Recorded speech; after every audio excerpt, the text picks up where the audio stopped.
Welcome to Nintendo Voice, your voice for everything Nintendo. This is episode 94, recorded on the 31st of May, 2017. My name's Lewis Pugh, and joining me to talk Nintendo, we have Harrison Milfeld. How's it going, everybody? And Colin Crompton. Hello. Yeah, I'm planning on sticking around this time. Hopefully. We'll see. Hopefully so. We shall see.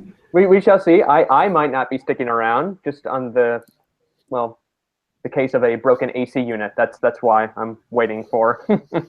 Fun times. Yeah, so if Harrison suddenly disappears, it may not be just because he's doesn't have anything to say. It might be because he's actually busy somewhere else. Yeah, I'm busy trying not to burn up in my flat. That's it. Because there are times I do feel like when I live in a top flat, so when that sun's bearing down on me and I'm out of work for maybe 8 or 10 hours, I'd have to make sure just turning my switch off or any other conflicts. I'm afraid those things are just going to overheat. Just go complete melt. Mode. Melt. God, yeah. Yeah. Okay, well, today's episode, fairly traditional show. Returning to the old form. We have what we've been playing. We have Nintendo news, and a fair bit of news to be fair. And we have a feature. How would we improve Mario Kart's single-player offerings? We got plenty of them. Yeah, and we got the bonus round as well. There we go. Exciting times. We had listener questions as well with everything, but I'm not sure we've hit everything on this one single show before. Maybe we have, but either way, we've got a lot to go over. We're missing listener questions. We're missing a guest, and I think that's true. We would basically be full form on this one. Yeah. Well, talking about full form, being episode 94, we are creeping ever so closer to triple digits, and we don't have any concrete plans yet, but we are planning a big show for the 100th episode. And I guess this is a good time to say, if you have any ideas of your own, what you would like to see from us from an episode 100, do let us know. Usual methods apply. You can reach us, at Nintendo Voice on Twitter or hello@Nintendo on email. So yeah, let us know if you have any particularly interesting ideas or just things we may not have thought of yet, and come to fruition. Yeah, I feel like you're giving the listeners a little bit too much freedom for what they want us to do on our I didn't say we'll do absolutely everything which is suggested. I'm just asking for potential ideas. But which is fair enough. Yeah. It's good. I mean, it could be anything simple to I don't know, us sharing drinks while doing the show, or who knows? They could get yeah. Oh, there you got. I don't have any of that. Or they could get a little creative, and it's a giant cake with a person cosplaying as Peach popping out. I don't know. It's just very weird. That would be Harrison's put a lot more thought into this than we have. Audience of cosplayers behind us, just listening patiently. However, let's jump into some what we've been playing. And I'm going to be talking about some ARMS, and I know Harrison's been playing a bit of the Test Punch. Has anyone been playing anything other than ARMS first? I did some shrine hunting for a while. That's really it. And I don't want to get too much into it, whatever. But there was and this is one thing I really love about the game is there's always those moments where it's just moments that just surprise you, and those are the best ones for me. I finally gotten to an area of the game where I mapped out everything on the game as far as locations wise. So I'm just Korok seed hunting and shrine hunting, and there I was in the Gerudo mountainside, I believe that's what it's called, portion that's really, really snowy. I think it's the one of the two areas that are very snowy. And yeah. I think, again, the map's so huge. It really is. It's a testament to basically what the development of this game. But there was a campsite, and I was noticing I could just come around here and cook whatever for a little bit, because instead of just warping to someplace. And as I'm going around, I'm like, oh wow, there's a lot of bananas here. I'm just clicking, and I'm like, and then 4 or 5 Yiga clan members pop out. And I'm like, oh dear God, no. Those are the moments. Those are the moments I love about it. It really is. It came up to me surprised. I'm like, yes, all this fruit. I'm like, oh, I made a terrible mistake. Fantastic. But yeah, that's me. Like I say, I've been doing a little bit of shrine collecting in the spare time, which I guess a lot of Switch owners or just Zelda owners have been doing. I don't have a huge amount to report yet. I think I'm on the 80 mark now. Hey, again, it's close. Which is a big jump from it was on the 30 mark when I actually completed the game. Okay, so that's a huge. I've made a lot of shrine progress since. Do you have a favorite shrine so far? I'm not sure really. I think the Star Puzzle one was quite cool, but I'm not sure it's my favorite. I can tell you the ones I don't like. Can anybody take a guess? The motion ones? Yes. I've not seen one of those in a while. I don't know if I've got them all out early or not. It's like 4 or 5, but they're all terrible. Okay. They're all I might have found them all already then. Yeah. So, Harrison, I was meant to ask you this last week, but due to connectivity issues and all that, do you, now that you finished Zelda, do you consider it a 10 out of 10 game? It's hard for me to judge on that, whatever. I mean, we've seen reviews of people who put this game like 10 out of 10 despite its flaws, but knowing that everything else kind of just like, it's easy to forget some things like that. But I don't know. I mean, it's definitely above a 9, but again, I really don't like putting something as far as a score on something like this. I mean, like I said last week, this is definitely in my top 3 as far as Zelda, like 3D Zelda, overall Zelda games. So I'll just leave it at that. It's just, I really can't put a score to it. Yeah. That's right. Cool. So Colin, yes. What have you been up to in the gaming world? Nothing Nintendo related, unfortunately. Yeah, I've we get like something new. I've recently got a new PC, a new laptop. Yeah. And I'm just like testing it. I'm trying to see how far I can push it, game wise. So currently I'm like going through some Bethesda games on it. Okay. And they're like the most addictive games you can play. Really, once you start, it's hard to get out of. So yeah, a little bit of Fallout 3 is what I've been playing. It's not Nintendo, so I won't say too much, but it's fun. So will we be expecting a very longer wait for you to get on Fallout 4? Yeah. We have lost Colin completely. We lost his video for a moment. This is what happens when we talk about stuff on non-Nintendo systems. The system takes us out. I think you could be honest. Like, I'm not sure if that's what happened last time, but definitely this time that matches up. So it does. Now that we've got the non-Switch players out of the room. Yes, we this is what happens. We get them out, and now we can talk about ARMS. Exactly. So the test punch. So first question: how many of the sessions, or how long did you get to try ARMS for? I got to only try 2. You tried 2? I couldn't try the initial first one on Friday because I was at work, but and usually I don't go into work around till like for the early mornings, like 9. Yeah. And I woke up really way early, so I was like, about 7:30, which is the time. Like I had about 30 minutes left of the early morning test punch. Like, I'll check it up there. I did that, and then I did later in the night after work. And really overall for me, it's like I was still interested in this game going forward, but I think I'm definitely sold on it right now because. Okay. But there is slight little concerns for me in this one, and that kind of really overall is that exactly. Is this what it's only going to offer as far as like these modes, it's online, or is there going to be anything a little bit deeper for this?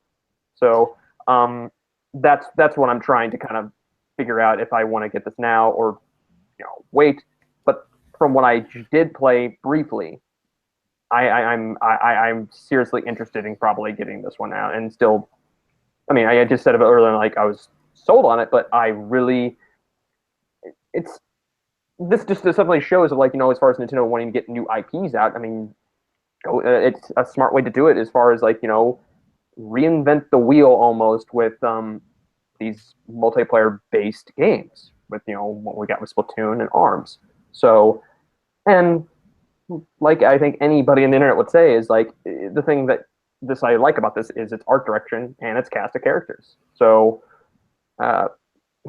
yeah, I did get to briefly try it with motion controls though, and I really were you playing with non-motion controls most of the time. But it was half and half. I would be preferable more to standard on my Pro controller. But an advice for anybody going in who uses the motion controls in here, they do take time. I just wish I had more time to actually have an arena or like to test these out, because anytime when you play the game, like your first time you play the test punch, you are given a chance like, hey, what do you want to control this with? Motion controls or standard controls? I chose standard just because I was in a time crunch. But later on, after that's out, you are only given the one mode, like, hey, to play one player or two player online. And of course, those modes lead you into either, 1v1, 1v1, like a 3, or 2v2, or volleyball, which I'll get more into that. And I never had the time to actually try the motion controls out, because it's like, hey, I want to try them out, but I'd be in the lobby and I'd be throwing a match really quickly, which, by the way, it went smooth. So nice. That's an impressive part of it. I was actually going to ask, so there's no practice mode at all? Well, there is. No, technically there is. It's just I'm not given time, because I'd be in the lobby, I'm like, oh, and it'll give you the option like, hey, do you want to test out, test this out? But I'd be thrown quickly into the match because it's either over or I just found an open match, something open. So, it's kind of a good problem to have in a sense. But from what we could glean from the lobby setup and kind of just the online system in general, it seems like quite a big step up from a Nintendo. So it was a really elegant design. You're you jump into a big lobby of is it 10 systems or 20 systems? I think it's 10 systems, but they could be 2 people on each, maybe. And then you get grouped up into either 2s or 4s, depending on what type of game you're going to play. But while this is happening, you can see the other, represented by a little icon of their head, get grouped together for their own battles. And if they're in a battle, when you jump back to the lobby, you can kind of see it take place in the sense that you can see their health deplete, and you can see how much time they've got left. And when that match ends, you can see the little characters disperse, and they'll group up into different lobbies automatically. But it's really elegant. It looks nice, and yeah, while that's happening, in theory, you can jump into a training mode, and you can just fight CPUs. And if you get matched up at that point, you're just automatically pulled out of that, and you go into the match. Oh, so you get to finish the battle with the CPU. Yeah, but you can just little Nintendo touches. You can goof around by you can press different buttons to make your icon jiggle, or chime in different ways, and so you can try and communicate Morse code-ish with other people, just show your excitement by bouncing up and down.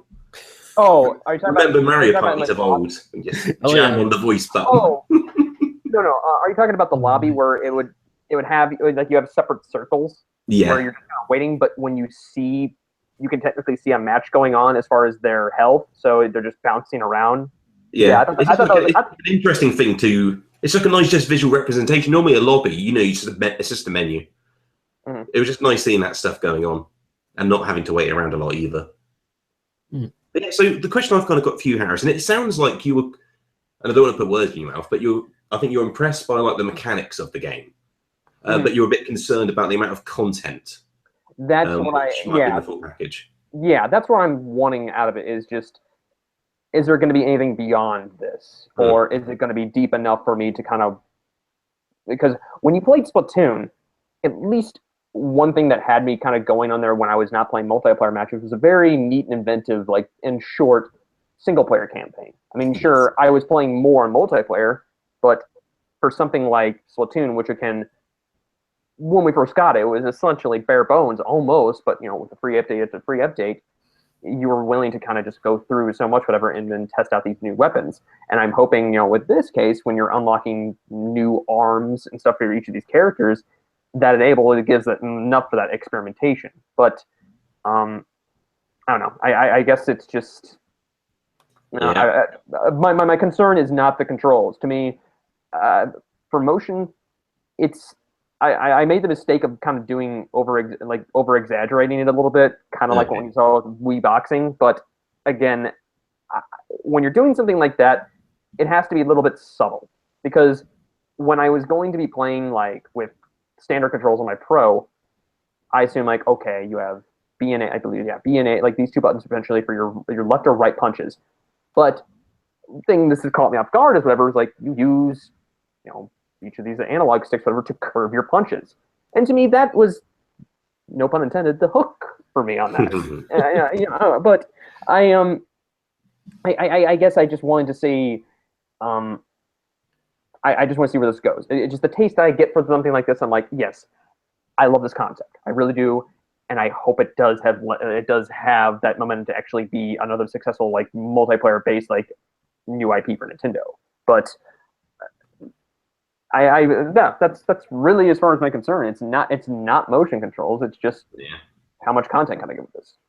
The funny thing is, I've yet to try the standard controls. I'm curious how they play. I think because there's another version of this weekend coming, I think I will play it out with the normal controls, see how it compares. There is a control option here. I screenshotted. I was unaware they have, and I'm like, good luck to you to have, but just the single Joy-Con for horizontal. Yeah. I might try that one.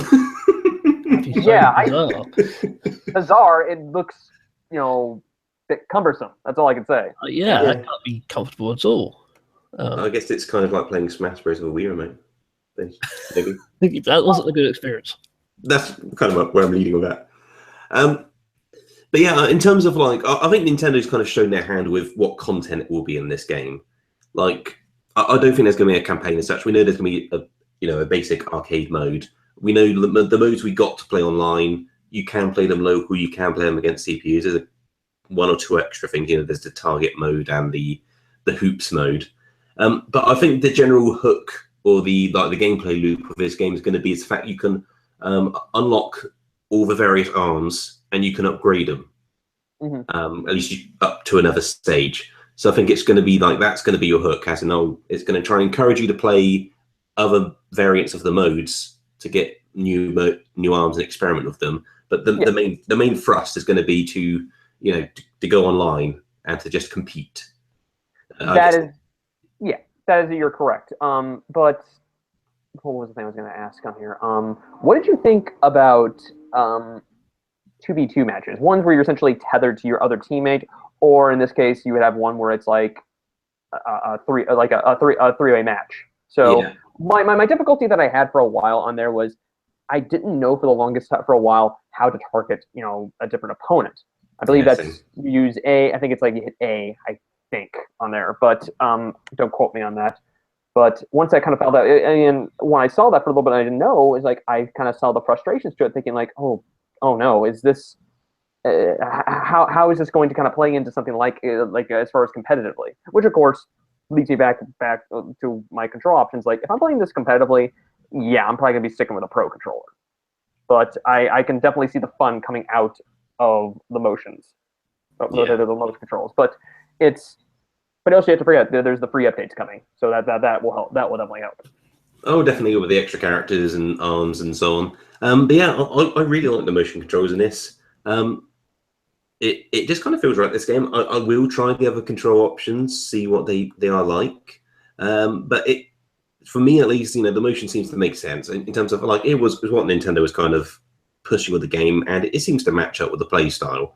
It's quite fun to do if you kind of get your head around it in that sense. So what I'm quite interested about, or more so fascinated by, is the fact that you've got this competitive game, and it seems it's a fair balance, at least, between people who want to play with motion and people who want to play with traditional controls.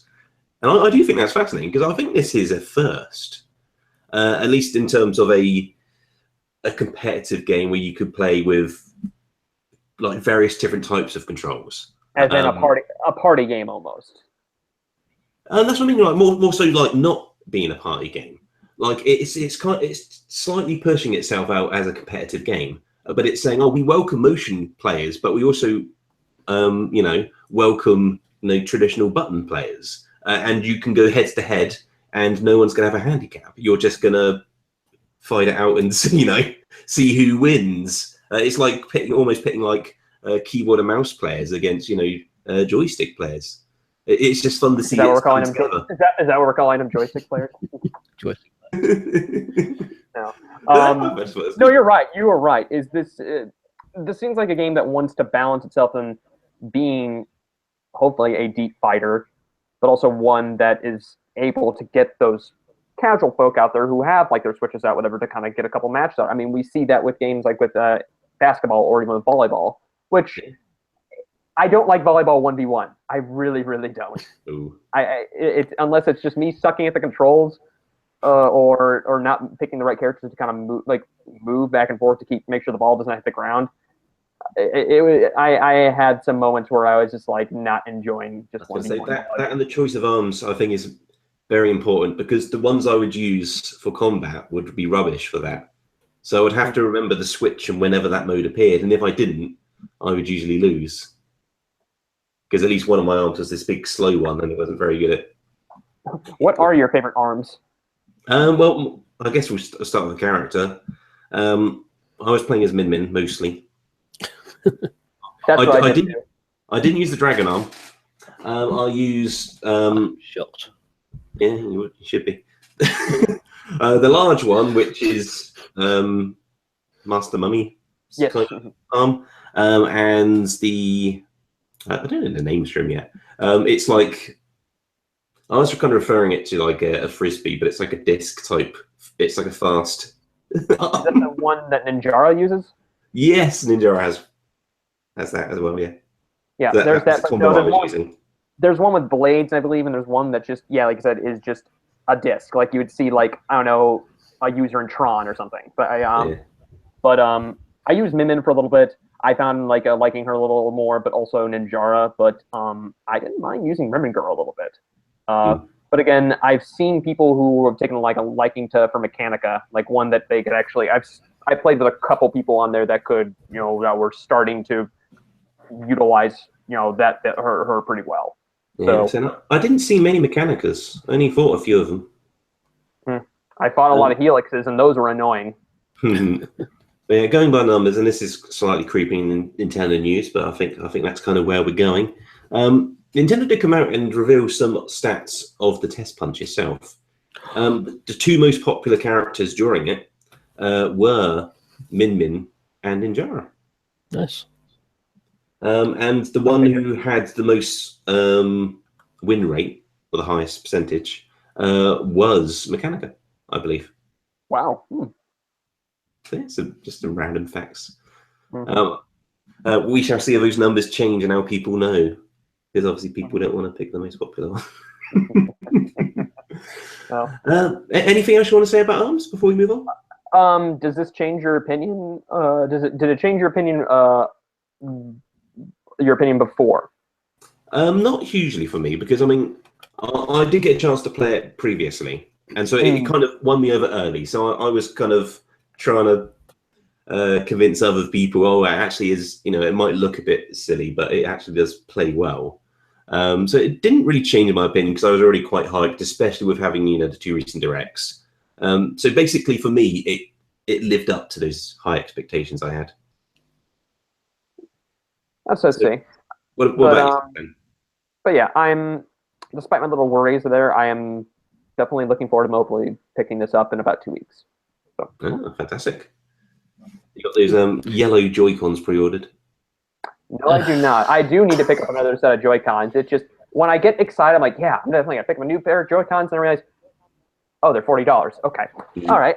And I have to get 2 of them. That's the thing. Yeah, on a slightly separate note, I'm considering cancelling my Splatoon 2 themed Pro controller. The more I think about it, the more I think I'm not sure I actually want a Pro controller design like that. As much as I love Splatoon and Splatoon 2 things.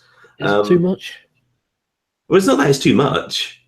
I think it's an odd design. It's like the same black controller, but one of the grips is pink and one of the grips is green, basically. I mean, it's different as far as an aesthetic design. I mean, as far as innards, it's not really that different. But are you saying it's just because it's going to be distracting? Oh no, no, not so much. I mean, I like maybe oddly if it was like all green or all pink or like all green with like some pink splats around it. But I think this is a bit bizarre where it's like the black controller, but the handle suggests green, red, pink. You know, I don't mind the colors, but we shall see. They change their mind yet again. Let's, however, jump straight into the Nintendo news. Can I quickly say before you do, I apologize for me dropping out of the call every now and then. I now have it like audio only. Hopefully that fixes everything. So, yeah, excellent. Yeah, that should be good. And ironically, audio listeners would have been unaware. They would have been, but I've ruined dropping in and out. You ruined the illusion. Okay. Yeah. Well, yeah. I don't think we've got many people watching live. Oh, we got someone's commented at least. There's a human listening. Yay! We like humans. J Yaj says push up on the D-pad to change your target. That might be the motion one. I think that's what I was doing. Which is quite awkwardly placed with when you're holding it in like the thumbs up grip, as they say, because your buttons are there. You got that weird claw motion. Anyway, on to Nintendo news. Colin. Yes. Would you like to do the honours of doing the first piece of news? Well, you slipped us in, I believe. I did. I thought it would be of interest. It was. I mean, it's particularly interesting. Oh, not anymore. No. Let me elaborate. So I'll just say the news.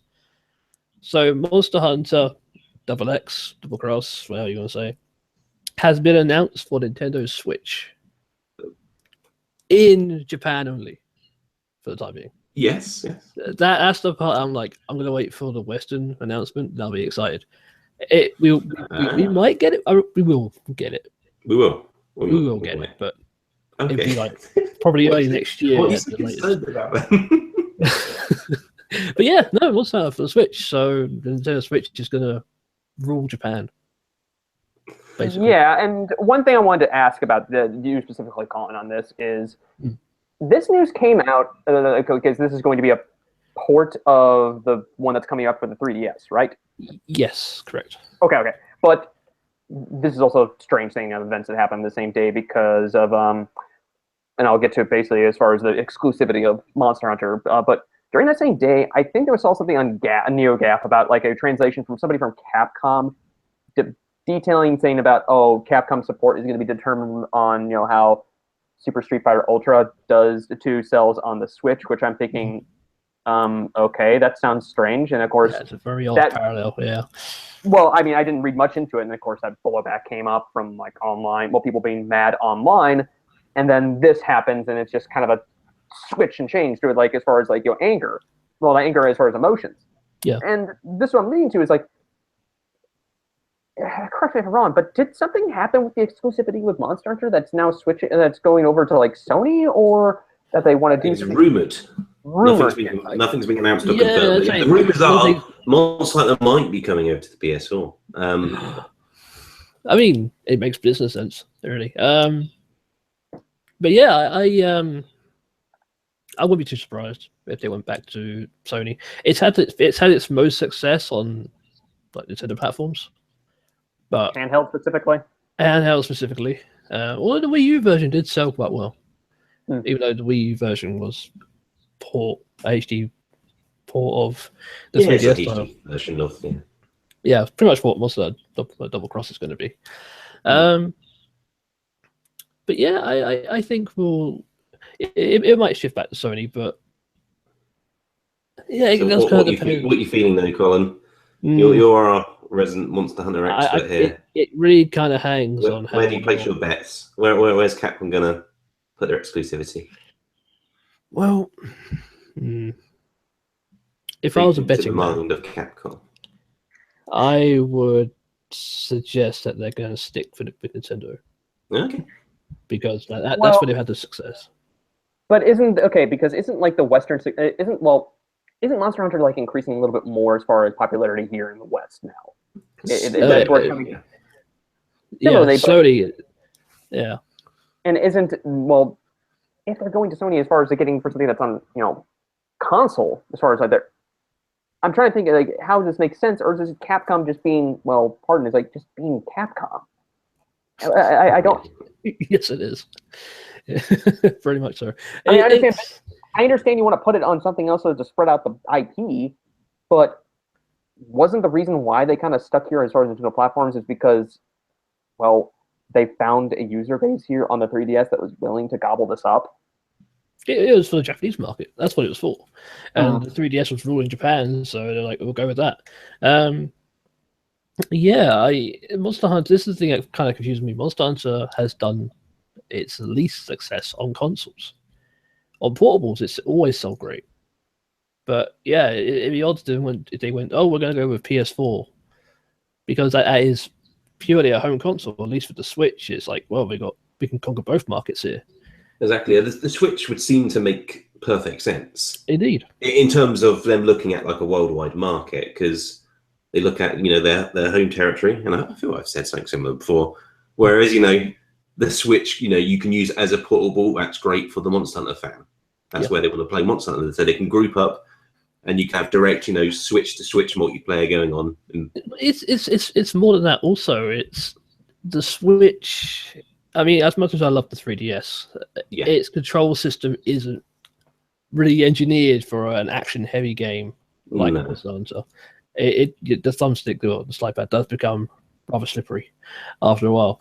But the Switch has, it has proper analog sticks.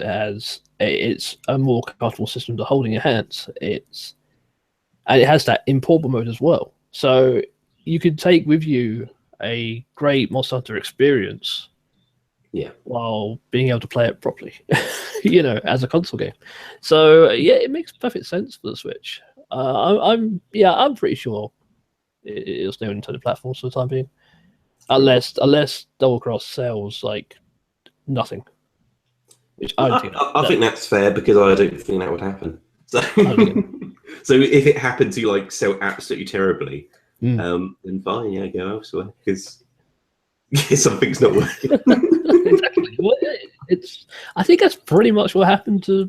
Yeah, that's why it came to the Nintendo platforms in the first place.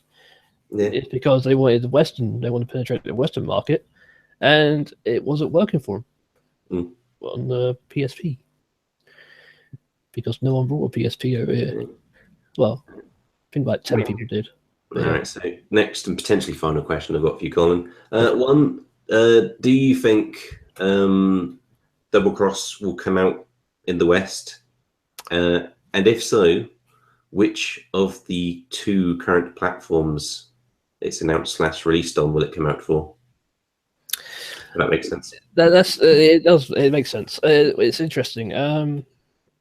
I think it will, but I don't think they'll do the double release like they did with the 3DS and Wii U, because the 3DS copy version of the game vastly outsold the Wii U version. So I think they might strictly stick to the Switch one, I guess. Maybe the Switch. I think they might go with the Switch version, just because the Switch is it's selling like crazy right now. It's got the momentum behind it. And by the time it does come out, I guess they will still be selling 3DSs, but I mean, but the Switch for that audience, I'd imagine, most of them would have I'm not sure most, but a fair few of them would have the vast Switches. majority. Yeah. So and the good thing I have seen is that you can take your save data, at least for the Japanese game. You can take Monster Hunter Cross save data on your 3DS and somehow transfer it to your Switch game. I wonder if it's like back and forth, or it's just a one-off. You get to the instructions are in Japanese, and so I could not read it. But they had pictures. I have seen it. All right, cool. So there you go. So that must only help in its chances of selling well. So double dipping potential. Yeah, isn't it a cross-buy? Potentially. What if you have the 3DS one already? You mean, or where is it? I think I had it here. Oh, I hadn't heard of that one. If that's true, it's guaranteed. Crossplay. Yep. Crossplay support is supported. Crossplay. Yes. So, yeah, I did hear that, and I think that's only online. I think that's a detail I heard. Like, you can't do local to local. This is according to Game Informer from reading right here. Enhanced version here announced today. Both the Switch and 3DS version of Monster Hunter X, the Cross X, can swap save data, and crossplay will be supported, so that players from your platform could play together in online sessions. So there you have it. Cool. Yeah, I think this version is going to sell well in Japan. Yeah, I've got a feeling. It's going to sell very well. In Japan, it's got a good chance. Yeah, at first I thought, it would do all right, but it's coming off the heels of the same game. Mm-hmm. It probably won't be very good, but I'm thinking now it will probably do fantastically, despite most of its audience having already bought the game. Yeah, because that's always the concern with the because they tend to do this, like they release the basic version in Japan first, and then they release the enhanced version, and we usually get the enhanced version a little later. And this isn't technically even the enhanced version. Like Double Cross is already out in Japan. That's the current version, and this is also Double Cross. This is just a port, really. Yeah.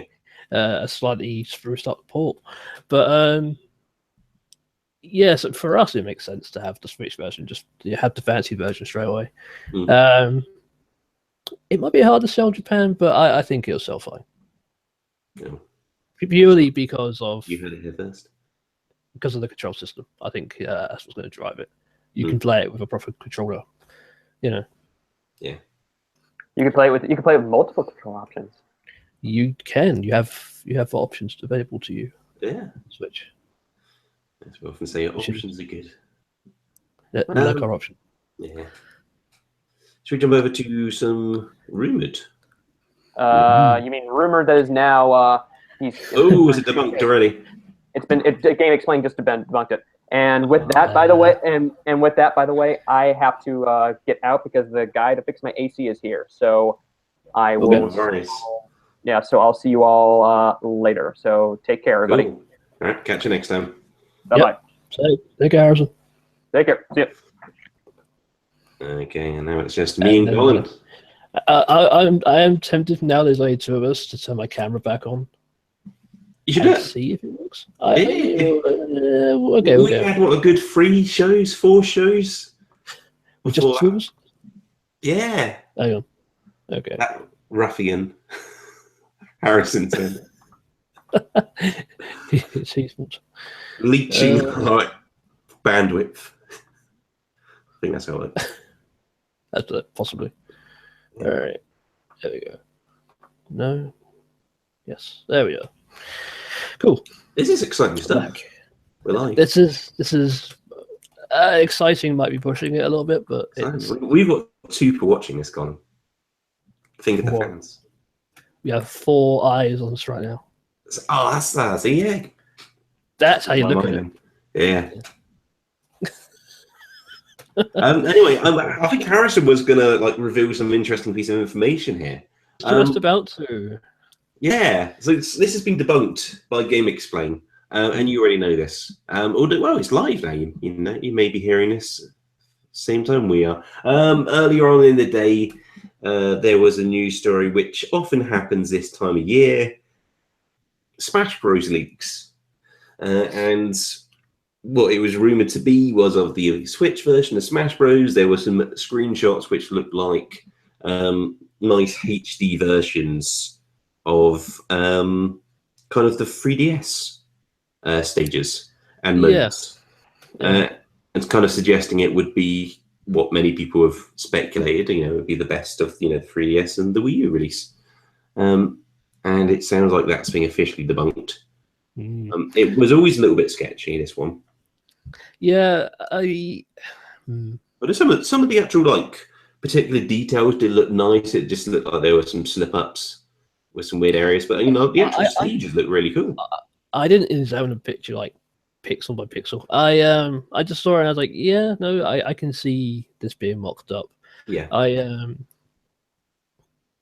still kind of feel like we're going to get the announcement at E3. I feel like the ultimate version is coming. See, I'm still not sure. I just feel there's quite a lot of other stuff around it, and they even went off on a Smash Bros. I'm willing to be proven wrong on this one.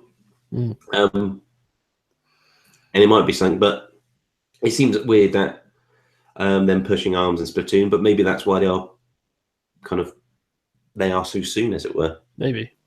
I'm also. I mean, they are releasing the last 3 amiibos for Smash with Bayonetta, Cloud, and Corrin. Sure, what you think that's going to line up? I got it's possible. Yeah, it is possible. Because they could surely they could have released those a lot earlier. They could, yes. So they like to line things up with amiibo. They do. So would you reckon then would have no new characters? I don't think it will. Or if it. Because that's what you'd line it up with. Then they have to rebalance everything again. I don't think they will. No new characters. No characters. I think DLC characters previously. Can't sneak an extra one in for a new box release. I was like an ARMS character or something. Or a little inkling, maybe. Even your inklings. No. No inkling. You No. You don't want an inkling in Smash Bros. They deserve their place. I kind of feel like this is gonna sound stupid, but they're a little too cartoony for Smash Bros. Too cartoony. Yeah, if that's a speculation. I think it would look too cartoony. I think it would look a little too out of place. Too out of place. Yeah, I mean, that said, we have Blue Hedgehog. We have just a cast of crazy characters. But yeah, would you be happy with a Spring Man? Context is important here. So it was correct punctuation. You'd be happy with a Spring Man. I've never been asked that before. Again, no. Oh, fair enough. I think again, aesthetically, it doesn't quite fit. Yeah. Tough on the police. It just needs the right character. Just the right character. Honestly, I mean, third-party partnership. It's well, I was thinking about third party, maybe there was that Rayman, supposedly, Rayman's in the game, and it's not. You want to wrap it in there, do you? Well, I'll see Rayman himself, but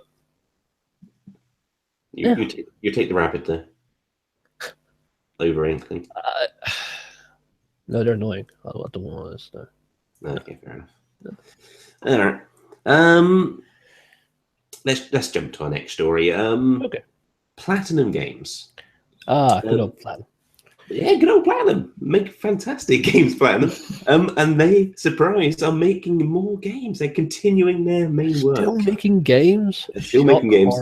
And if you remember way back when the Switch was announced, or at least when they detailed it in the that main event, they had that big board of logos, companies supporting them, and Platinum Games was one of them. So we knew they were working together. And we've had the head producer, I'm not going to pronounce this, Asushi. Let's come out of the quote. We're creating it. I think it's going to be interesting. And in the context of that is when being asked about what they are doing with the Switch. So yeah, they're making something. They're not committing, they're not commenting on what they're actually making, when it's going to actually going to be ready. But okay, I reckon it's something we'll see E3 in some form. Yeah. It's scale bound. Microsoft cancelled it, so they're going to move it to the Switch. I mean, remember how early Platinum was on board of the Wii U? Yeah. With Wonderful 101. Yeah. I think there was videos of Wonderful 101 in a very basic form before the Wii was even released. Yeah, I think you're right. I remember seeing and not caring much about it at the time. No one really cared about Wonderful 101, unfortunately, when it was released. Oh no, when it released, I cared about it. But it didn't make a good first impression, that game. Especially without the fancy cinematics and such. When you just watch it, and it just kind of looks a bit like a weird action Pikmin without any strategy. And And to be fair, like at that time, yeah, I think this was like part of the initial, like, not for day one, but the lineup of announcements. Mm-hmm.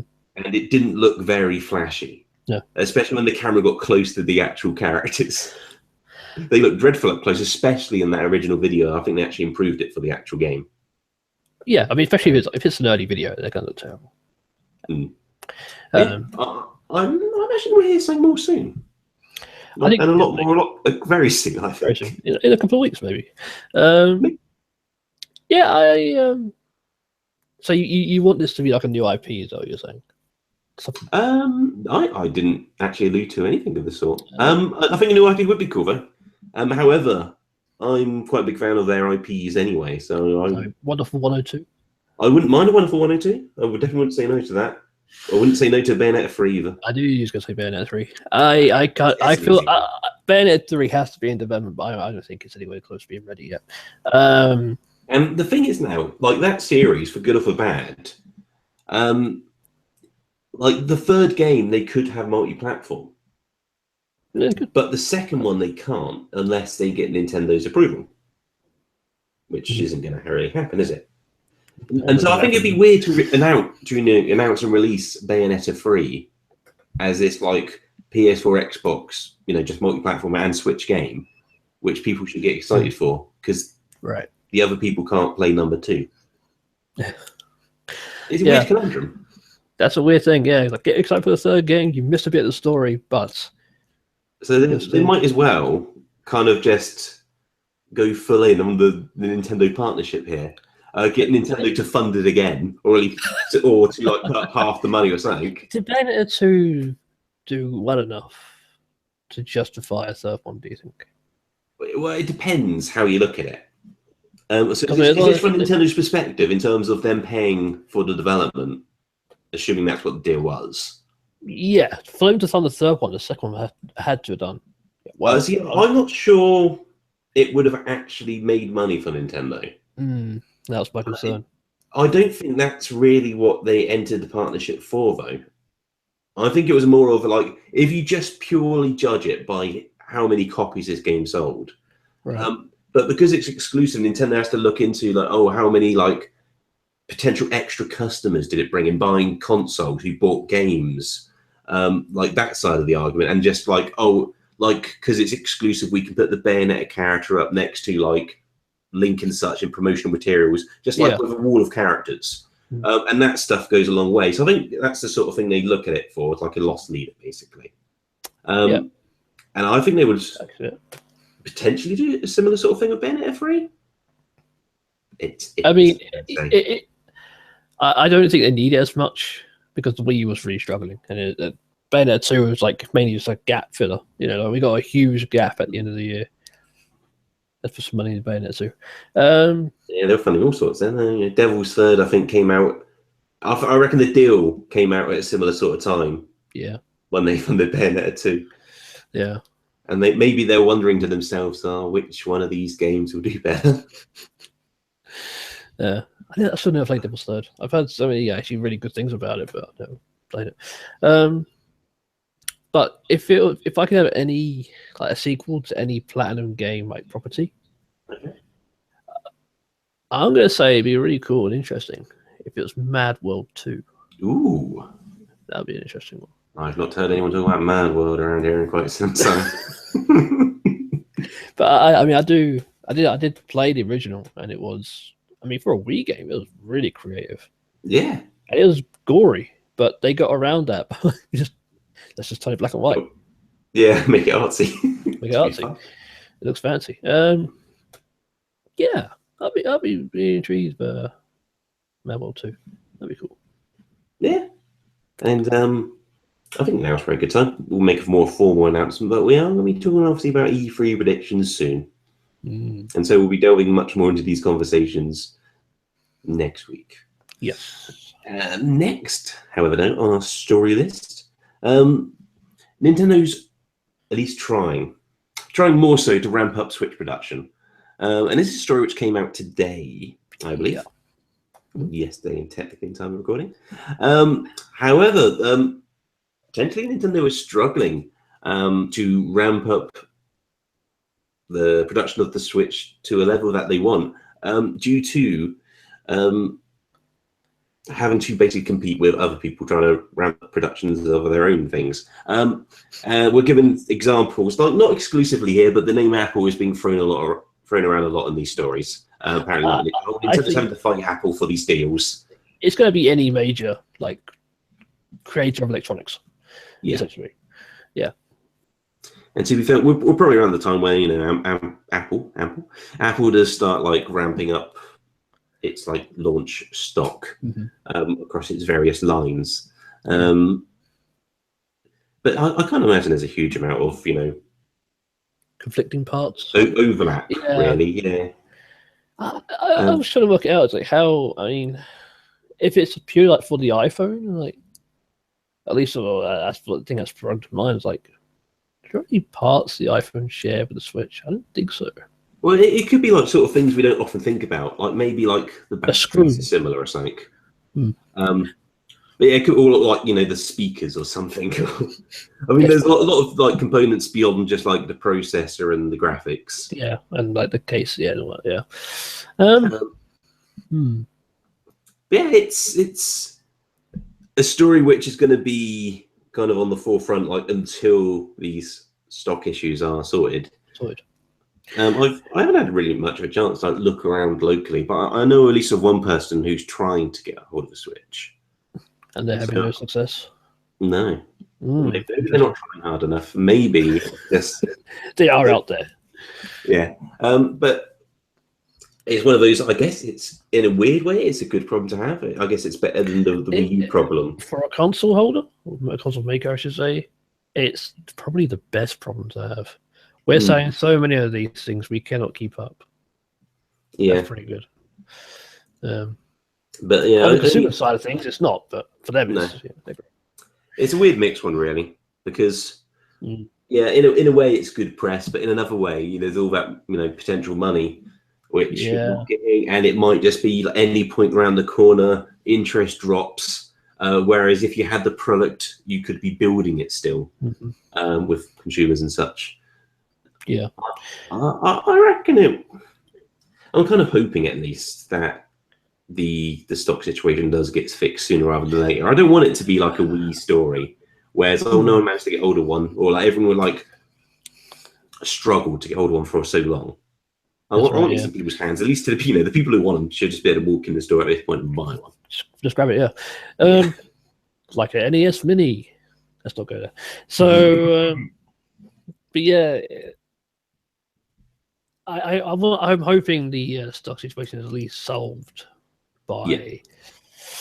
Black Friday is going to be a huge business for them, and that Christmas period as well. So they need it sorted by then, really. Yeah, and that's also the other thing is Nintendo's in the business of selling games more so than they are selling systems, and to sell games, you need systems. Exactly, yeah. So when you got these big franchises lined up, or at least these games that you want to be big successes. They can only be as successful as you've got the amount of systems out there for. That's right. Unless you're Zelda, in which case you sell more copies. Good point. Yes, there is that one exception to that rule, isn't there? Be interesting if Mario does the same thing. Mario Odyssey, we sold more copies than there are Switches. That would be more impressive than the Zelda one, because that would be almost a year after launch at that point. That's right. Yeah. Yeah, that was the big thing which managed to swing it for Zelda. Kind of interesting fact about Mario Odyssey. I was speaking to my older brother who hates Mario games. He's like, I don't want to play them, but he owns a Switch, and he said to me, "I was going to get Mario Odyssey. I'm going to pre-order it." I'm like, "Why?" He goes, "It looks really good." I'm like, "It looks like run around Mario." With He said. He did like Sonic 06. He did like Sonic 06. Sonic 06. I said Sonic Adventure. He liked Sonic Adventure too, but he's one of the 5 people I like Sonic 06. All I played of Sonic 06 was the demo on Xbox 360. You don't really play Sonic 06. Even the demo didn't even play well. You play load times in between sessions of Sonic. I don't think the demo so much had that problem, but it was so glitchy. Like a demo should be good. A demo should be polished.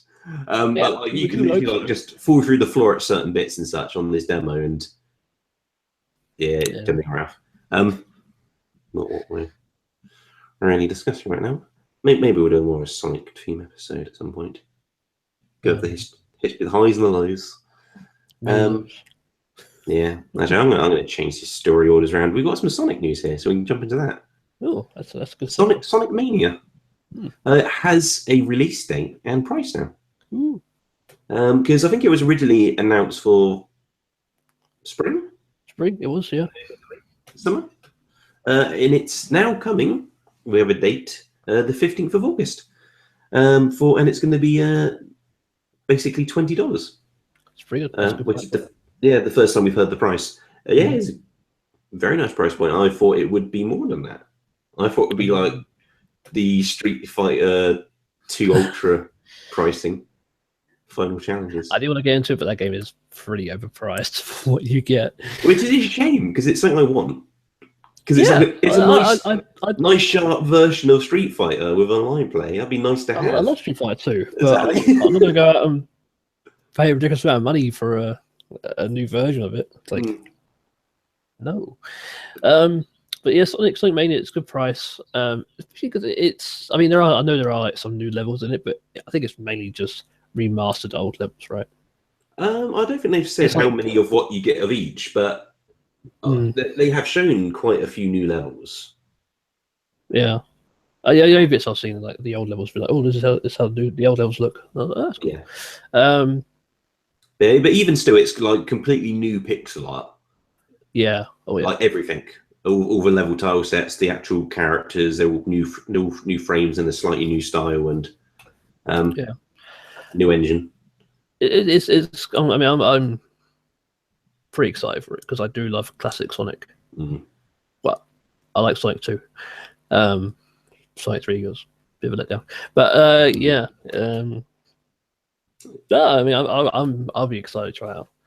I have to get my hands on the Switch by August. To be fair, I mean,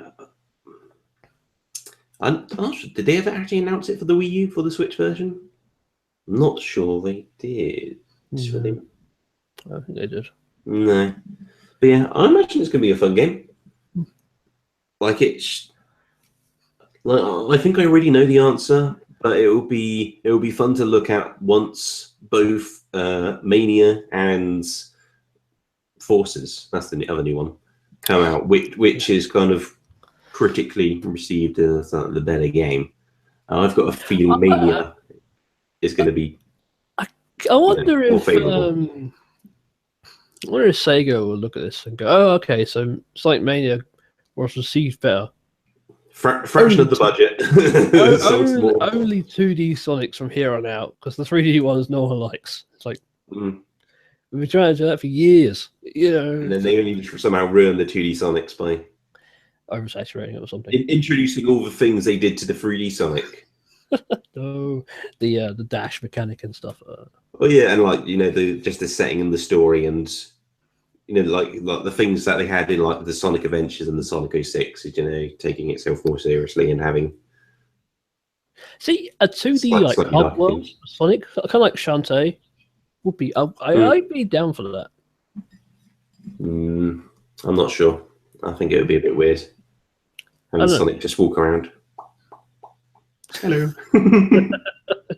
Talking to people like 4 times his height. Yeah. However, if you could then just down B whatever, and go off into a level, I could probably get behind that. As long as you just run past the screen, you just start wherever you're going to go next. Yeah, that'd be an interesting direction for too. Well, I don't know. I mean, yeah. But in terms of Mania, it looks fun. Good price point. And it should be a good Switch game as well. I think it'd be fun to play portably. Yeah, I still think it's weird that the Switch is just becoming this haven for remastered classics. All these old IP being spruced up a bit and given. Yeah, but a few of those obviously we just talked about. Obviously, we just got Mania. We just talked about Street Fighter. We got things like Bomberman as well. Blaster Master Zero and Blaster Master Zero and things like that. It's like wow. And it's like the Virtual Console's not even out yet, but we've got those Neo Geo games as well. It's crazy. Building up a quite nice retro library, and the official retro platform isn't out yet. It's amazing. Yeah, maybe we'll discuss that next week as well. Possibly. And another thing we'll probably be discussing next week. We heard some kind of news in quotes on Advance Wars. See, the smile on Lewis's face tells you how badly he's wanted to hear this news. Yeah, well, not that I don't want a new one. I definitely do, but I'm not sure this story strongly suggests there will be one anytime soon. This is the first time I've seen Advance Wars officially talked about in forever. But yeah, I think the context is important here. But the producer Hitoshi Yamaguchi, Yamagami. Go for it. Is keen on returning to the Advance Wars franchise. Where's the quote here? I'm gonna have to go to the full article. We do have a quote here, but it's I need more. It needs everything. I do need everything. Okay. Personally, I'd love to do Advance Wars, but since it's harder to create relationships between characters compared to Fire Emblem, I don't have a clear idea what kind of setting it could have. And I think there's more. The Advance Wars series is one that I personally have a lot of interest in. And I hear some of the staff here saying that they want to make one too. So if we have a chance, it's something I'd like to do. And I think that's the most important quote of them all there, where he kind of alludes to the idea it's not really their decision when the next Advance Wars comes out. Yeah. When the order from above comes, make Advance Wars. Then they'll make Advance Wars. Make Switch Wars. It doesn't sound like it is actually like, oh, if the team decides to, it's not quite as simple as that. Do you know what? I'm surprised they never changed the naming convention, because it went to DS and it's still called Advance Wars. Yeah, because obviously before Advance Wars, it was always on Game Boy Advance. The name of the system. It was, yeah. I say before, like Advance Wars did follow that pattern, but yeah, at that point it froze and became Advance Wars. It's like, this is the franchise name. It's like, I assume that's how it was in Japan as well, or was that just? I'm not sure. I've not looked too deep into it. Yeah, I think it was. I think they stuck to Advance Wars afterwards as well, opposed to like DS Wars. DS Wars. Yeah, well, that's what it would be. yeah. Well, I'm glad it just didn't get to like Wii Wars. That just sounds terrible. Wii Wars. Switch Wars. Yeah. Switch Wars. Switch Wars work. Let's have Switch Wars instead. There's no Wii in the name, so it works. Yeah, I'd be. I mean, if it got announced, I'd be pretty happy with new Advance Wars. Yeah, I do like. I'm not sure about the setting. But like, you can set Advance Wars anywhere. If you want the gameplay, some roads. You can set like Advance Wars on Mars; it'll still work. True. Maybe they got put off by the most recent Advance Wars game. What, Days of Ruin? Days of Ruin, yeah. The ones where like the one where they actually did try to apply like a different theme and character to it and such. It's the game where they stopped taking like their antidepressants and just let it all come out. That game is dark and depressing. It just deals with like so many. It's like dark themes really. But it's kind of weird really, because like that's kind of not necessarily dark so much, but I feel what they did.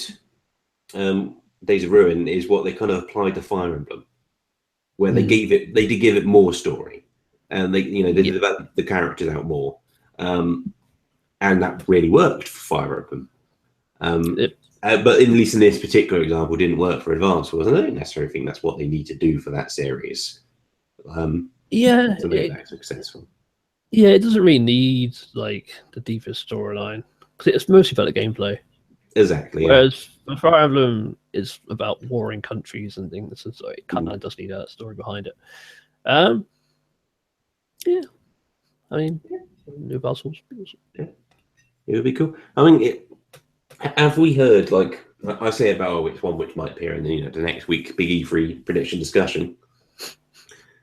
What like some sort of famous like Nintendo turnarounds? Have we ever had like a developer type quote like this, and then a couple weeks later, a game is announced which kind of goes against what they were alluding to? That has like sparked something in my head, but I can't. Yeah, because like they haven't outright said, and I'm not trying to be like reading too much into this, but at no point do they say they're not already working on one. They're not saying it's never going to happen. Or do they? He says, personally, I'd love to do Advance Wars. That doesn't mean he's not making one already. No, I mean... I don't know. I just think it's good that the name of the game, or the name of the series has been like spoken. Yeah, if we have a chance. So let's hope. Let's hope. Hope is all we have. Next up, though,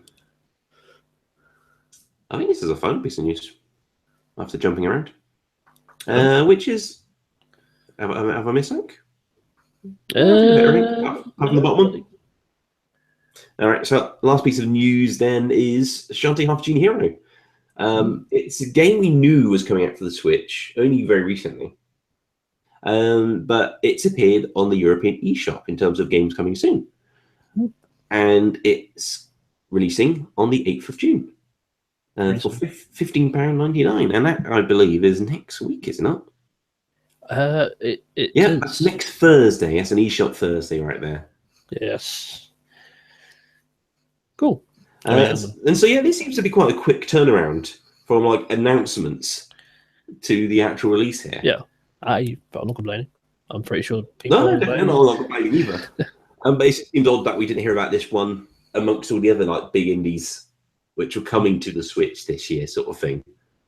Whereas, Shantae has quite a history with Nintendo platforms, and yet, I mean, maybe because it only recently came out for the Wii U and it doesn't look like it's an enhanced version. Yeah. But it seems to be kind of swept under the rug somewhat. But I mean, it's cool. I mean, it's nice that the Switch has it. At this, at the time. I mean, what else is coming out in June? We've got ARMS. What else have we got in June? Well, doesn't really count, but Street Fighter came out today, I believe. Mm-hmm. So, like the last day of May. I'm not sure what else comes out. I imagine there's probably other like indie games, like at least one a week sort of thing. They seem to have a pretty good pace on that.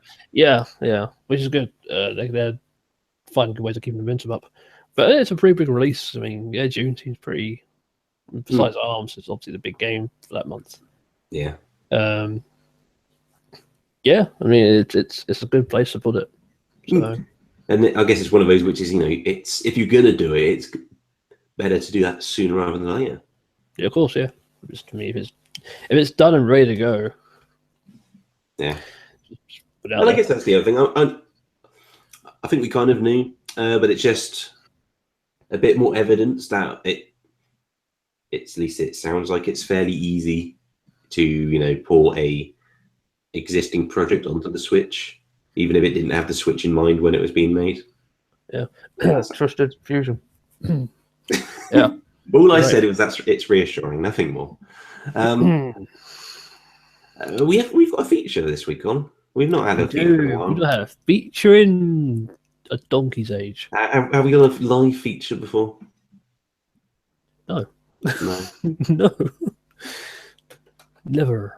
Well, we did a few live shows now. We have. Well, yeah. We started. Was 91. Something like that. No, I think 89. Oh wow! I think time flies. Exactly. We've not had a feature in quite some time. The feature for this week, though, how would we improve Mario Kart single player? Simple as that.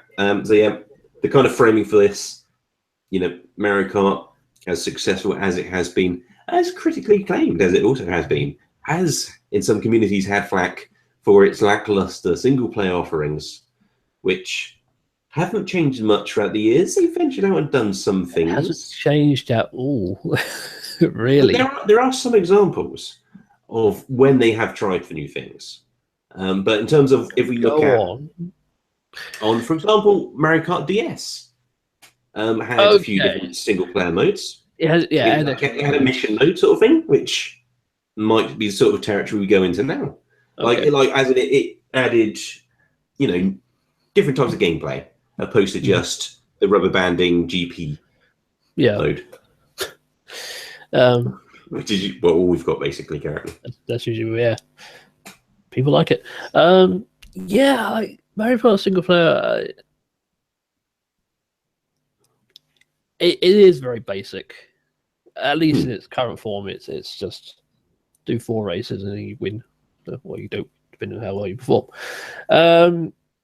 I would love to see like a mission style mode, like an adventure mode kind of thing. Similar to I was thinking of Crash Team Racing. Diddy Kong Racing? Diddy Kong Racing also works for that. That would be really good. I think they could do a fun spin on that. When you say like mission adventure mode, are we talking like you pick missions from a menu, or are you talking about you drive around whatever world like Diddy Kong? Like a hub world. That'd be really cool. You could build a story up around it, maybe, but that would just be like fun to see. Nintendo make one of those, because like the actual stages in Mario Kart 8 look fantastic now. Well, so it'd be cool to drive around a little world, in that style. Well, the thing about Mario Kart that's kind of got to me is there's never been like a reason for it. There's no like, here's a karting championship going on. It's just they're in karts and they're racing. It's just because I guess even in like the sports games, they come up with some sort of flimsy reason. Yeah, it's like there's a golfing tournament that it's called. Yeah, I mean usually that's enough. But in kart, there's just just like they're racing. Let's race. Yeah, let's do it. It'd be cool if there's like a karting championship. The problem with that though now is that now we've got non-Mario characters in there.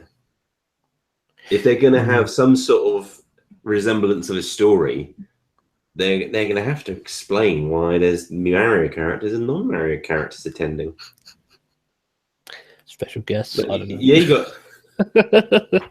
If you attempt to give it some story, you're gonna have to start answering those questions. Yeah, you just create like portals to other dimensions. That's usually the cop out way to do it. Oh yeah, I don't think Nintendo's that portal guy though. No, that's more of a Sega thing. That is, yeah. But so story, adventure mission mode kind of thing would be cool.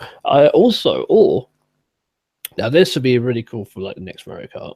Okay. Is they have pretty much all the tracks now. They've all been remade in at least in they've all been like redone and spruced up. I'm using spruced up a lot today. But it'd be really cool if you can create your own custom cup by selecting all what 4 races you'd like to be in your cup. Okay, that'd be kind of cool. And you could like share cups between friends and that kind of thing. It's not super deep single player, but it's something different. How about? I mean, I'm not sure this is necessarily like exclusively a single player feature, but going with that in mind, a more advanced version. We've yet to see a track editor. A la F-Zero, that would be cool. And it seemed like with the Wii U and the touchscreen, that could have been an ideal time to do it. Mario Kart Maker. I kind of feel like the courses themselves are so like intricately designed. There's usually at least they are now. Yeah, the ones in Mario Kart 8. Yeah, they're very well designed in that sense. There's lots of overlapping and. I'm not sure how you redesign, say, Bowser's Castle with a giant like statue of Bowser's punching the track. Yeah, they're very elaborate. So I guess I'll give them the pass. Like, if you were to just do a custom track, it would just basically look like one of the Super Nintendo courses. Yeah, they've come so far. Yeah, but I do think at least something like a mission type mode. But I guess maybe I say potentially more. I'm not sure it's more interesting. How about right. an adventure mode where you play through the eras of Mario Kart? So you start at Super Nintendo, and then you go through like straight through races, or we the track. Oh, we're gonna go. This is Super Nintendo world. We're doing all the the Super Nintendo tracks in this game, and then that'd be cool. Like all the worlds are like different consoles. Yeah, I don't know how a world would work though with each of those, but that'd be interesting. I mean, that'd be. Yeah. Well, I think that could just be a mode in itself.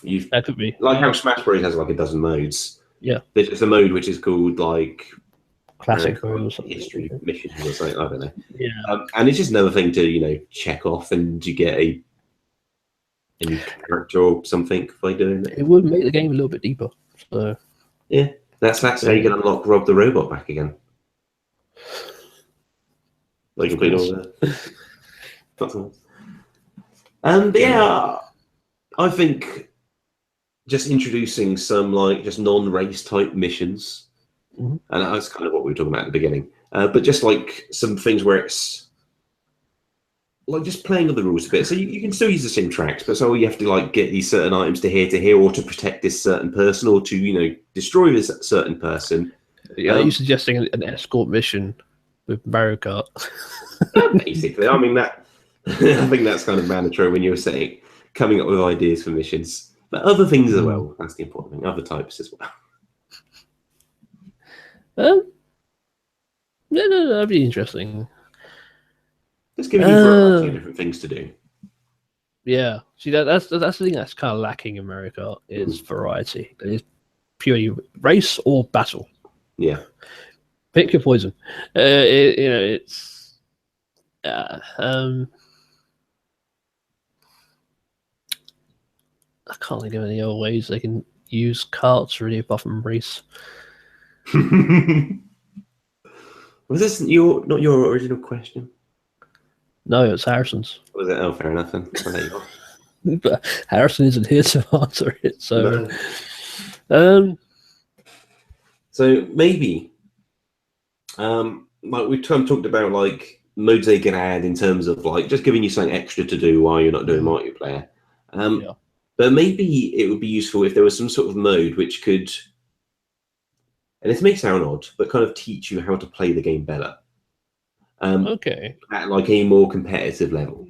And so you could have like, they're not so much missions, but just basically like a training. Okay. Training mode sort of thing, which you have to conquer certain challenges in. But they're purely set up to improve your skill as a driver, or your understanding of characters and weight, and how to drift and when to release for boosts. And yeah, I was saying, isn't the mission mode in the DS one kind of teaching you, but not really teaching you? It's just kind of showing you some like nuances that you can learn. I'm not sure if it was. It's been 2 months since I played the DS Mario Kart. Yeah, I think it was just random set of challenges. Maybe there was like a more of a destroy boxes, the things they chose for you to challenge and complete. That's what they could add. A selection of mini games. I don't know if you ever played a game called Flat Out, where they had like, so it had darts, it had snooker, it had all sorts of bizarre mini games you could play while driving a car. So maybe a mini game mode where you grab a green shell and you get to sort of fling it up a ramp and see where it lands on like a ball or something. You get points based on it. Something like that. So maybe that's like just anything I could add like a different layer of gameplay. Yeah. To the actual game. Yeah, and I guess the other thing, beyond like expanding out and doing like different types of gameplay, just having a few more wrappers for what's already there could help. Like, because currently, you've just got versus and Grand Prix for like races, but there's other ways you could race, or like you could have like different types of tournaments, or you could just have like different. It's like would be really easy to like set up challenges to go, okay, you need to win successfully 5 times, or it could be simple as like having a built-in achievement system. And so it gives you those like small challenges, but they're not like in a challenge mode. You can play the game in different ways, but you need to, you've got a checklist of things to do. Survive a race without doing items, reverse over the finish line in first place. Just like just things like that, like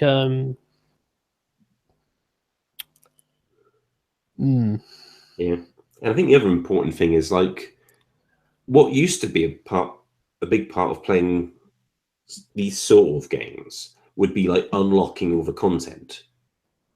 But Mario Kart 8 Deluxe starts with all the characters. It starts with all the tracks and the cups already unlocked. It's just the car parts, the vehicles you get. Yeah, that's the only thing you unlock.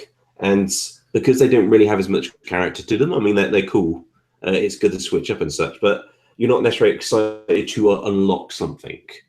Yeah, it's cool, but you're not looking forward to going, oh, I hope there's that motorcycle which is slightly faster than the one I've got now. But that's something I feel like that's a bit lacking. The customization options don't seem to change too much.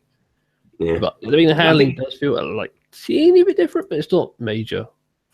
Yeah, I think a simple thing. I reckon you should definitely be able to do like a basic paint job on whatever you're. That'd be good. Like just choose a color. All right, I want everything to be red. Yeah. Yeah. Because why not? That'd be cool. Yeah, that'd be cool. You get different skins and stuff for your vehicles. That'd be cool. That's right. Yeah, and I think that's also the other important point there. It'd be good if they added extra mode or one or two other things or modes to play or ways to play. But I think it needs to be reinforced with some sort of like unlock loop.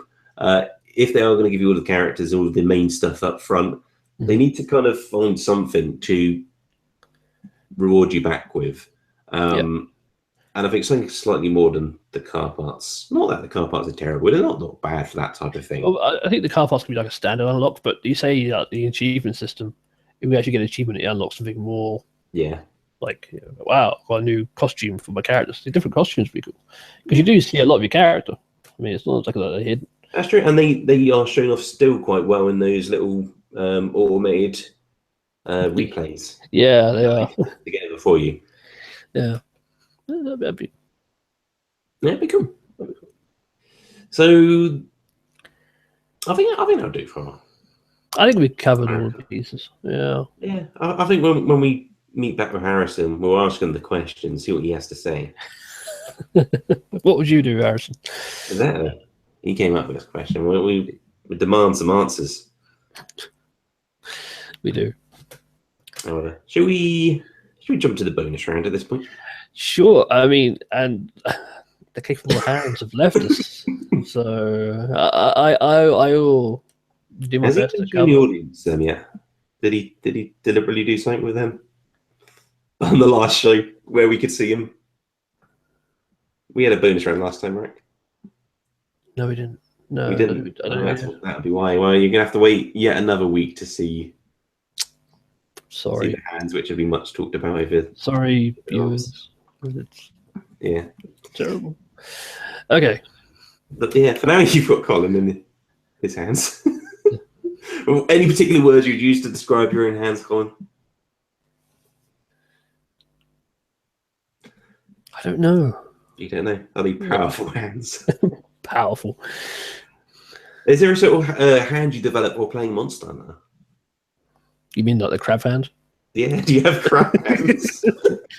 Crab hand Colin. There you go. Right. No, it wasn't deliberate. I won't ever say that again then. Please go on with the bonus. Okay, so bonus round. So we asked you, what did you like about the Arms Direct? I mean, it's pretty straightforward.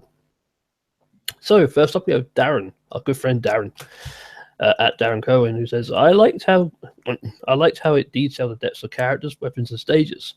I also think it was the right decision to have a test punch. Oh, definitely. Yeah, I was a bit dubious at first, but yeah, I think the test punch went down really well. I didn't see what. I kind of feel like it would, because I mean, that's already a tried and proven method with Splatoon. Well, true, but I think on the face of it, I didn't really see Arms as like this big online game, which I saw like Splatoon when I first saw it. I thought, oh, Arms was more of a local local multiplayer and single player game. But yeah, no, they went all out with the online on this. It was just all online, and you also just have, and I didn't mention this before, you could jump in with 2 people local to be online sort of thing. So you had split screen, but facing other people was online. That was all in this test punch, which was cool. And I'm assuming it performed well. Yeah, it went really well. Like the slight hiccup here and there, but considering it was a first test, yeah, that's pretty good. Yeah. Cool. All right, next up is Miguel Rodriguez, who says, at mgirl, butcher that, who says Twintel. Which is, yeah, fair enough. Yeah, we had 3 new character announcements in this direct. Twintel, one of them. Yeah. Seems to have its own fan community already. Yeah, I see that name pop up a lot recently. But next up is Pokemoblin at Green Moblin, who says, I love the music and Helix stroke DNA Man. Can't wait to play as Flubber's big brother. He's an interesting character. He looks odd. But yeah. He could play as Helix. So he was like the most recent announced character you could play as. I didn't try myself. I did fight against him a few times, and he is a bit bizarre. Are the physics all weird about him? Yeah. I wouldn't say it's the physics so much, but just kind of the way he animates and he moves his body. Okay. He can be unpredictable, and he dodges in a weird way where he just kind of just shifts completely from one direction to the other. That's cool. It's going to take a while. I do kind of like that as well. Yeah, so now just even speaking about it now, I do quite like it. So I might try Helix next time round. Cool. All right, next up is Shito also at Mr. Pokemaniac 3, who says all of it looks like a really good game. Cool. Yeah. I mean, he's not lying. Under there. It does look good.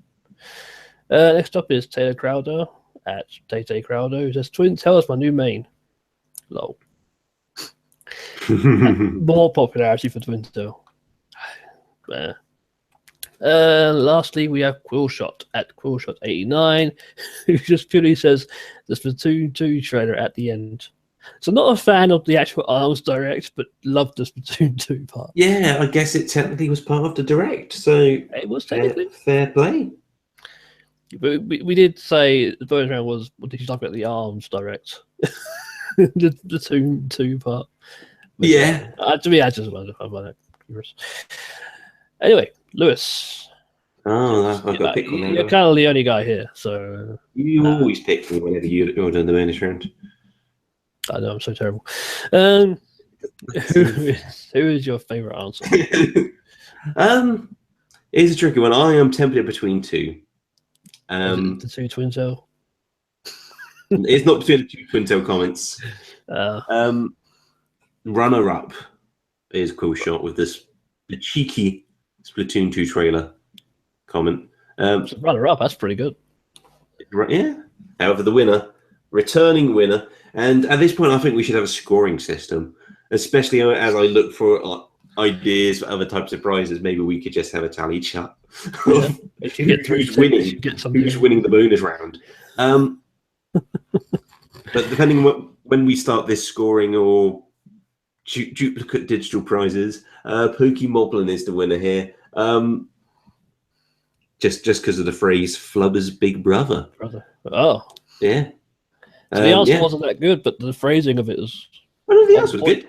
Oh, okay. The phrasing is the answer. I love the music, and Helix DNA Man can't wait to play as Flubber's big brother. Yeah, that's the winning answer. That's what you got to compete against next time. That's right. And the question for next time. Going with the theme, next week is going to be our big E3 prediction show. If you've been listening to us for a while, you know we like to do our big E3 prediction blowouts, or at least I do, and drag the other 2 with me to do such things. And so that's going to be what we're doing next week. So the question we ask you is, what is your big E3 prediction? And obviously for Nintendo. And do kind of keep in mind we're going to just be picking our favourite answers, and this will be before the event itself. And so you're not necessarily winning points for getting this right. Although if you do. Well, true, we might return to this. In fact, I say we'll return to this. Extra points. Well, there's going to be a point system, apparently. We're going to introduce points. Yeah, but primarily, at least in terms of how we're judging next week, it's just going to be whoever's chosen, whatever answer they think's most interesting. So don't just drop a name in of a game, although if it's that like bizarre and obscure, that might be enough. Give a reason why you think this game will be announced. Yeah, more info the better, really. Tell a little story if you can. And the way you can send those answers in to us, email hello@nintendovoice.com or on Twitter, just @NintendoVoice. Boom, indeed. Boom. Is that your prediction? A Boom successor? Sonic Boom 2 in the works? Oh, no. No? Oh, okay. No one wants that. You don't want anyone stealing your ideas. They can steal it all they like. I'm not predicting that. I might do, actually. That sounds like something you could do. Little bit of housekeeping, indeed, at the end of the show. We do continue, of course, to do this show both audio and on video. If you're just checking one and not the other, you can listen to the audio version on iTunes and other podcasting services like apps on your phone. Yep. And at hitcast.com. And if you want to check out the video version, that is on YouTube, youtube.com/Nintendo Voice. Do check us out there. Please subscribe and so on. And I think that just about does us. It does. Colin, would you like to give out your contact details as we do at an end of the show? I shall. I'll give it my Twitter. My Twitter is @HyliumBard, which is how you think it's spelled.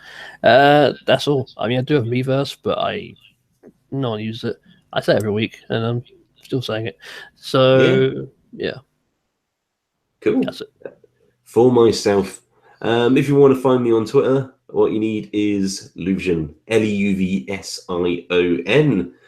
Also, if you want to check out my YouTube stuff, admittedly, there's only one new thing of note. There's some really old stuff. But I've done a new gaming show on there called Lewis at Home. Basically, if you go to youtube.com/Nintendo Voice to check out the beautiful Nintendo Voice things we do, there is a link to Luvsion in the channels box, and you can check my other things out there. And that's how you can get hold of my stuff. And so that will take us to the end of the show. And so thanks once again for listening and watching nowadays. And this has been Nintendo Voice. Yep. Take care, everyone. Goodbye.